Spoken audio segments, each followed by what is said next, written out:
নমস্কার, babes place থেকে আমি শর্মিলা, তোমাদের আদরের বউ। আমি বেনারসে আছি, তোমরা সবাই জানো। তো তোমাদের এখানে আমি কমিটমেন্ট করেছিলাম যে বেনারসি কীভাবে তৈরি হচ্ছে সেটা তোমাদেরকে দেখাবো। তো আমি একদম রিভার্সের ঘরে আছি এখন বেনারসি তৈরি জিনিস তোমাদেরকে আমি দেখাচ্ছি। এটাও তোমাদেরকে আমি দেখাচ্ছি, দেখো সেইভাবে বেনারসিটা তৈরি হচ্ছে। পাটটা যে মেকিং হচ্ছে নিচ দিয়ে, যেই পাটটা মেকিং হচ্ছে ওটার সোজা পাটটা নিচের দিকে আছে।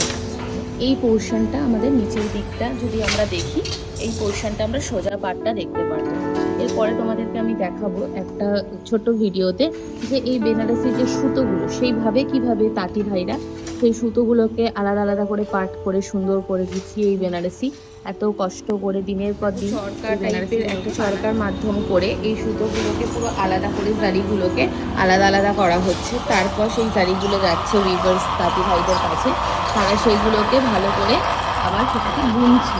এরকমভাবে এত কষ্ট করে ওনারা বানানোর পর এই শাড়িগুলো যখন আমরা পরি তখন সেই শাড়িগুলো এক একটা গল্প আমাদের জীবনে তৈরি হওয়াটাই খুব বাস্তব। তাই বেবস ব্লিসের সাথে আপনারা থাকবেন অথেন্টিক জিনিস পাওয়ার জন্য। Every sari tells a story.